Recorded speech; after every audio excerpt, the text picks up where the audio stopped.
L'exercice 21, avec cette petite roi qu'on voit à l'écran, a l'air d'une simplicité enfantine et pourtant j'ai énormément d'élèves qui se cassent les dents dessus.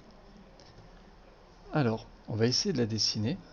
Je vais prendre un outil polyligne et je vais commencer à tracer. Je fais donc un trait de 15. Là, je vais faire F8 pour sortir l'orthogonale et commencer à dessiner ce trait-là.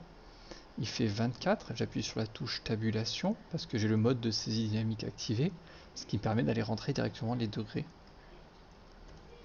Et aller à 65. Arrivé là, mes élèves se disent souvent que cette forme est inscrite dans un carré, ce qui est vrai. Mais le problème c'est qu'ils ne savent pas la taille totale du carré, et du coup ils galèrent. Alors j'en ai qui essaient de me le redessiner à l'arrache. Alors on pourrait le trouver pourtant. Alors si je prends une ligne que je trace tout droit, là, hop, je pourrais faire ça, tout simplement. Ça c'est la moitié de mon carré. Bizarrement, j'ai jamais un élève qui m'a fait ça, ce qui fait que là, c'est bien la largeur, et comme c'est la largeur, c'est également la hauteur.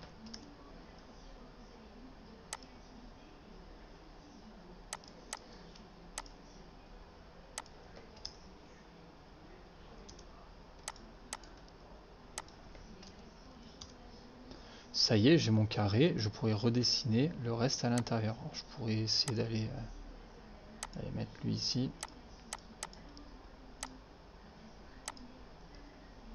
Hop, ainsi de suite. Dessiner l'autre, je sais que j'ai 15 comme ça du coup. Je peux aller faire ça. Une fois que j'ai ça, je vais dessiner une diagonale là. Ça me donne le centre de mon carré. Et je peux faire ça.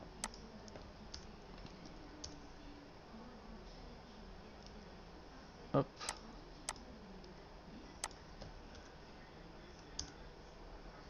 Hop. Ça j'en ai plus besoin. Je prends ma rotation. Je repars du centre. Et je peux supprimer ces traits là.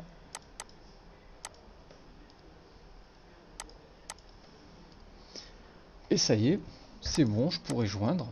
En soi, c'est juste. C'est un peu barbare, mais c'est juste. Je pourrais aussi me dire que ça, c'est forcément un triangle isocèle. Si là, j'ai 65 degrés, là, j'ai 65, ça fait 130. La somme des angles d'un triangle fait toujours 180 degrés. 180 moins 130, ça fait 50. Et donc, si je prends la bisectrice de l'angle, là, il y a 25 de chaque côté. Du coup, je pourrais très bien dessiner comme ça. 15. Alors, je vais enlever ça. J'ai 24. Tab 65. Là, je vais faire 24. Par rapport à ici, 65 encore. Et donc, je peux repartir en ligne droite et faire 15. Ça y est, j'ai fait le plus dur. Je pourrais faire une rotation de ça, copie. Aller le déplacer par là-bas.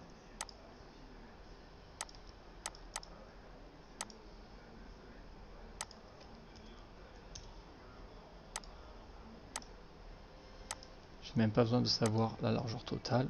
Ça va fonctionner, je vais réussir ma forme. Donc en soi, là, dans cette forme, j'ai au total 1, 2, 3 et 4 axes de symétrie. C'est-à-dire que si je pliais ma croix selon un de ces 4 axes, chaque point retomberait sur son semblable en face. D'accord? Si j'utilisais celui-ci, le point qui est là-haut arriverait ici, celui-là arriverait là, lui arriverait ici, etc. Et je peux le faire ça sur AutoCAD. Ça s'appelle le mode miroir. Et on va voir que quand on dessine avec ça, ça va être très rapide. Je vais refaire le dessin assez rapidement. Allez, c'est parti. Là, je fais 15, entrée, 24, tab 65. Hop.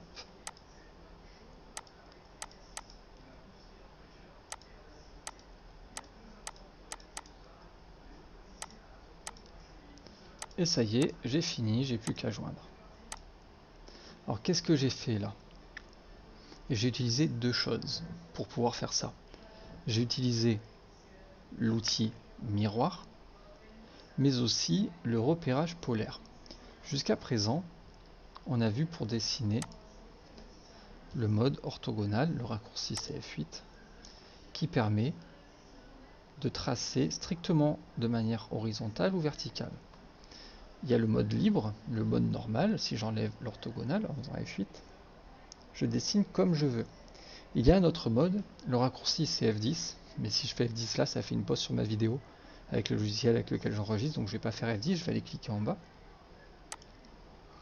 Le mode qui est ici, polaire, me permet de dessiner librement, mais il va y avoir un petit aimant, un magnétisme de points, quand je vais passer sur des angles à 45 degrés, d'accord? Tous les 45 degrés, j'ai un accrochage. Donc quand je vais dessiner, là j'ai le petit trait vert, je suis sûr d'être horizontal, je fais 15. Là je fais 24, tabulation parce que je suis en mode de dynamique, donc je vais sur les degrés, je tape 65. Arrivé ici, je prends mon outil miroir. Alors tout à l'heure je suis parti d'ici, je pourrais faire ça d'abord, hein. Là j'ai fait mon premier miroir, maintenant je prends lui, à 45 degrés, grâce au repérage polaire, je sais que je suis à 45 degrés.